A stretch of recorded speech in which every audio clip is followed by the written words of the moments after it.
హైదరాబాద్లో home prices last 4 ఇయర్స్లో 80% కన్నా పైనే పెరిగాయి. మన ఇండియాలో ఈ property price to income ratio చూసుకుంటే 2020లో 6.6 ఉంది, అదే 2024లో 7.5కి పెరిగింది. ఇది గ్లోబల్ బెంచ్ మార్క్ తో కంపేర్ చేసుకుంటే అంటే యావరేజ్ గా వరల్డ్ లో ఆ నెంబర్ 5 ఉంది. సో ఏ రాష్ట్రంలోనైతే ఈ 5 కన్నా ఎక్కువ నెంబర్ ఉంటే అక్కడ ల్యాండ్ ఆర్ ఇల్లు కొనలేనంత హై స్టేజ్ లో ఉన్నాయని ఈ ఇంటర్నేషనల్ హౌసింగ్ స్టాండర్డ్స్ వాళ్ళు అంటున్నారు.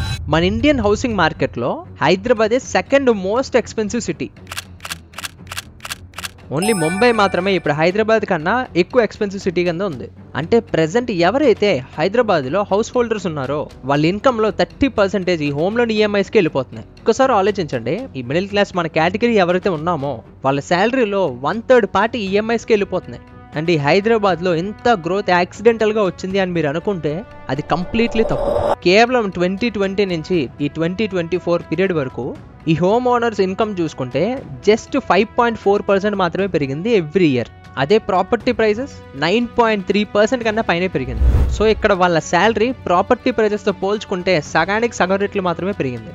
నాకు బేసికల్లీ 4 రీజన్స్ కనబడ్డాయి అసలు ఇంతలా గ్రోత్ ఎందుకు అయింది అని. ఈ వీడియోలో నా రీసెర్చ్ పాయింట్స్ అన్నీ మేము ముందు పెట్టి దాన్ని సింపుల్గా ఎక్స్ప్లెయిన్ చేస్తాను. అసలు ఎందుకు ఈ హైదరాబాద్ సిటీ 2019 నుంచి ప్రెసెంట్ వరకు ఒక మిడిల్ క్లాస్ పర్సన్ టచ్ చేయని విధంగా ఎదిగింది. అయినా ఇంతలా ఎదగడానికి ఈ హైదరాబాద్ మార్కెట్కి డిమాండ్ ఎవరు క్రియేట్ చేస్తున్నారు, ఎవరి ఫ్లాట్స్ అన్ని కొంటున్నారు, అండ్ మోస్ట్ ఇంపార్టెంట్లీ ఎవరు ప్రాఫిట్ చెందుతున్నారో కూడా చూద్దాం. రండి పార్ట్ బై పార్ట్ తెలుసుకుందాం.